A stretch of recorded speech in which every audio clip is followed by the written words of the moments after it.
friends, this video on semiconductors part 4 is brought to you by examfear.com. No more fear from exam. Please make sure that you have watched all the videos till part 3 before going ahead with part 4. Now we will start with the next section of the lesson where we will talk about the elemental semiconductors. What is that?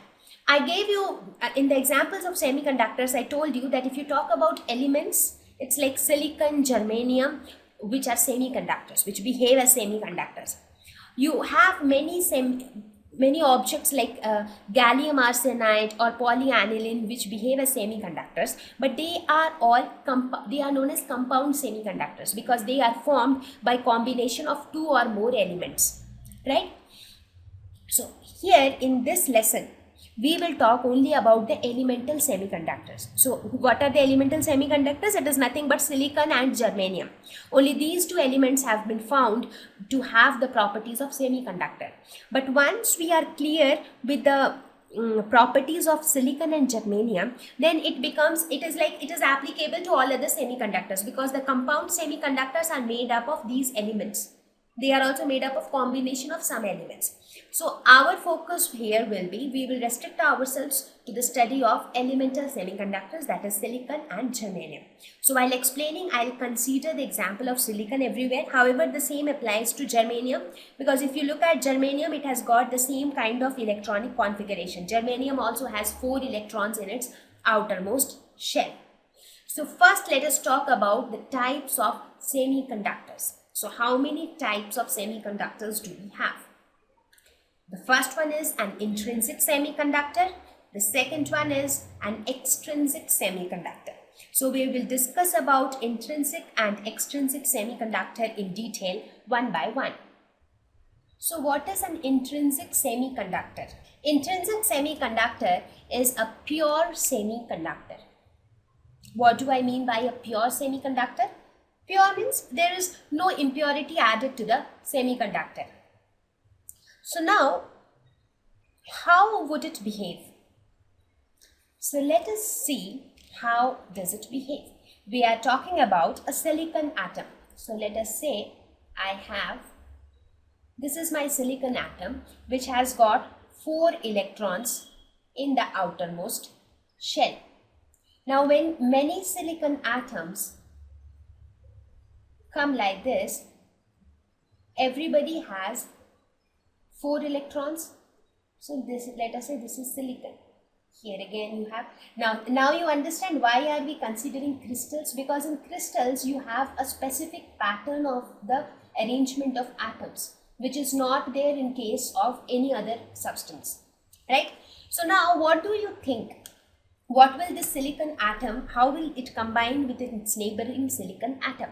Now as I mentioned, silicon has got 4 electrons in its outermost shell. So for the silicon, it is all the same if it absorbs 4 electrons from outside or if it donates its 4 electrons to somebody, right? So what does silicon do? It basically forms covalent bonds with its neighboring atoms. I am sure you would have studied about the different kinds of bonding in your chemistry lesson.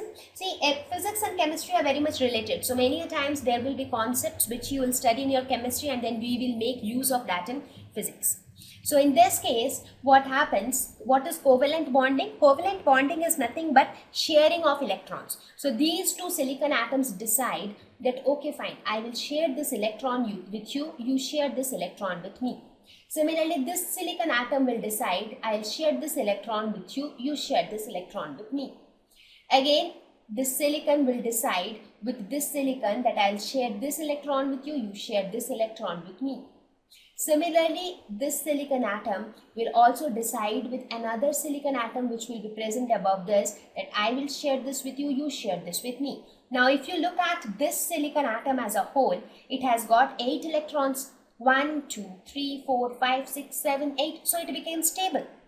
Correct? So that means every silicon atom will share electrons with the neighboring silicon atom. So that is how the structure of silicon would be. So now silicon got 8 electrons and therefore silicon is happy. So all the bonds are intact. So all the covalent bonds are intact and all the electrons are engaged or they are involved in the bonds. correct? So that means, what do you see? Do you have free electrons here to conduct electricity? No, we don't have, right? Because all the valence electrons of silicon got involved in bond formation. Correct? So we are not left with any free electron to conduct electricity. So that means a pure semiconductor or an intrinsic semiconductor is an insulator because it does not have any free electron. But what will happen if I supply some external energy from outside? How will I supply that external energy? Let us suppose if I increase the temperature, what will happen? As the temperature increases, bonds will start breaking because some thermal energy will be available. By increasing the temperature, I am basically providing some thermal energy. Now, when some thermal energy is provided, some bonds break. And what happens if a bond breaks? Let us suppose this bond breaks. If this bond breaks, this electron will become free. So this electron will become free. So this electron will then be available for conduction, right? So that means if I increase the temperature, then what happens? Bonds break, and as a result, the electrons which were earlier involved in bond formation, they become free. And these free electrons are then available for conduction of electricity. Now, what happens when an electron becomes free? This electron moves out from this place. So what is left behind? Nothing. So that nothing is known as a hole. Let us suppose it is something. Hole is not an object. It is just the vacancy created by an electron. Let us suppose there are 4 chairs. Now electrons are sitting in all the 4 chairs. When electrons are sitting on the 4 chairs, what do we say? We say that electron with negative charge is sitting on these chairs. Now let us suppose one of these electrons walk away and move out of the room. So that means this chair is vacant now. So what do we say? Since electron was an object which had negative charge, now we say that hole is sitting on this chair with positive charge.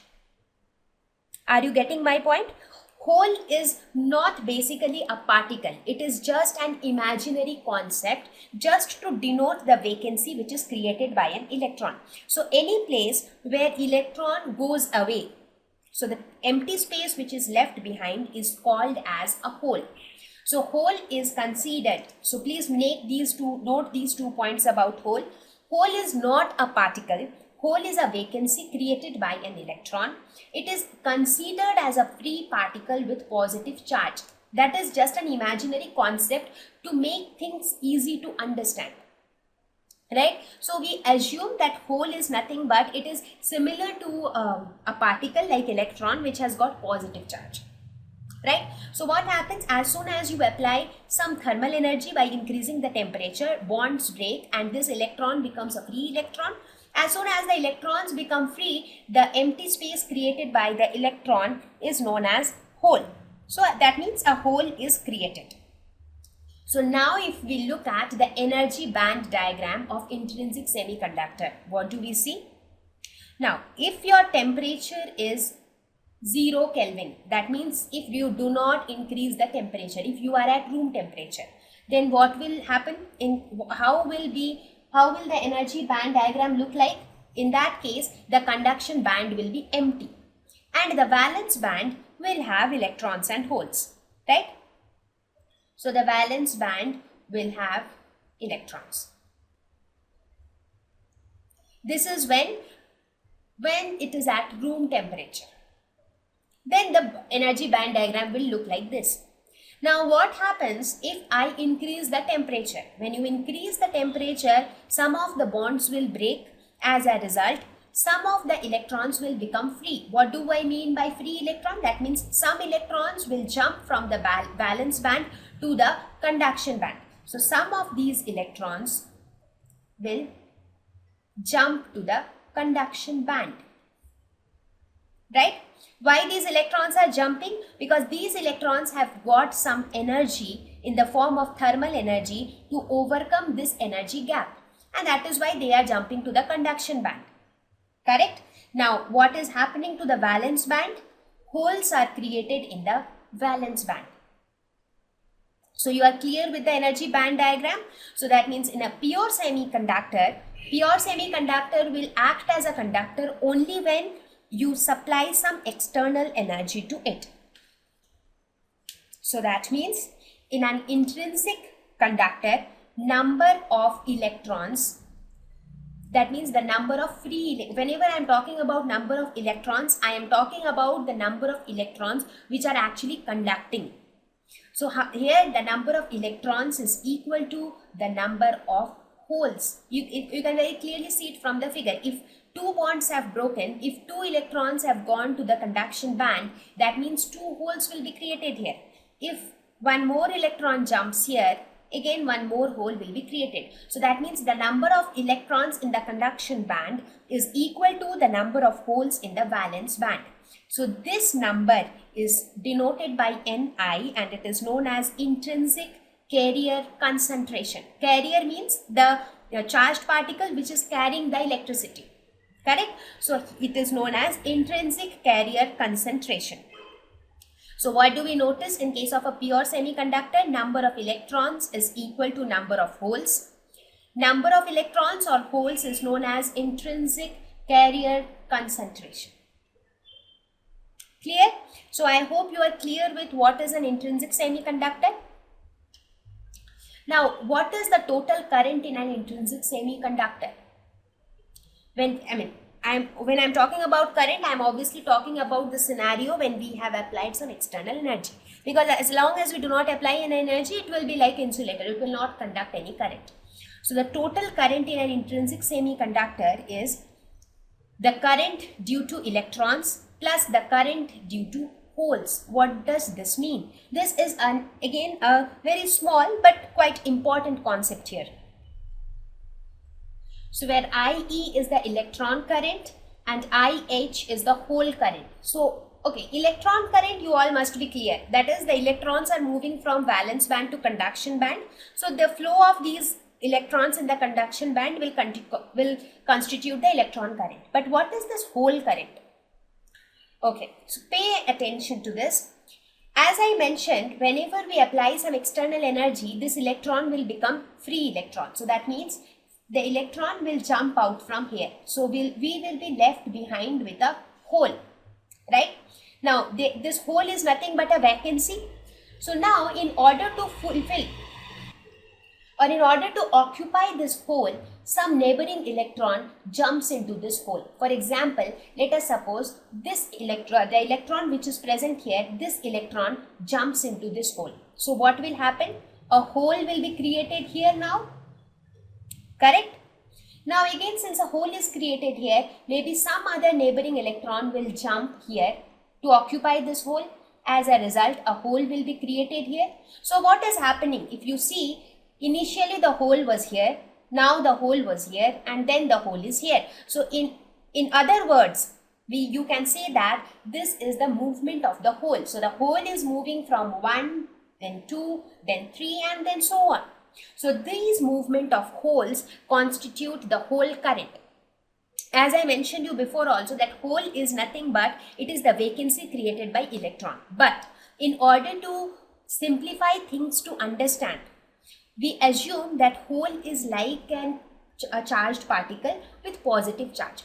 So as it is basically the electron motion is defined or is understood in terms of hole motion, so that we do not get confused. Because see, here we are writing electron current plus hole current. Now if we do not introduce this concept of hole, then this is also an electron current. Actually this is also electron current, right? So it will become very confusing that which electron current I am talking about. One electron current talks about the conduction electrons. The other electron current talks about the flow of electrons in the valence band, right?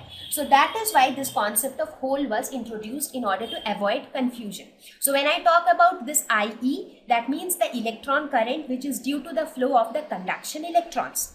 When I talk about IH, I means the flow of the holes in the valence band. So these flow of the holes constitute the hole current. So it is clear? Okay. Now, what did you see? What were the processes involved in an intrinsic semiconductor? First is thermal generation of conduction electrons and holes, right?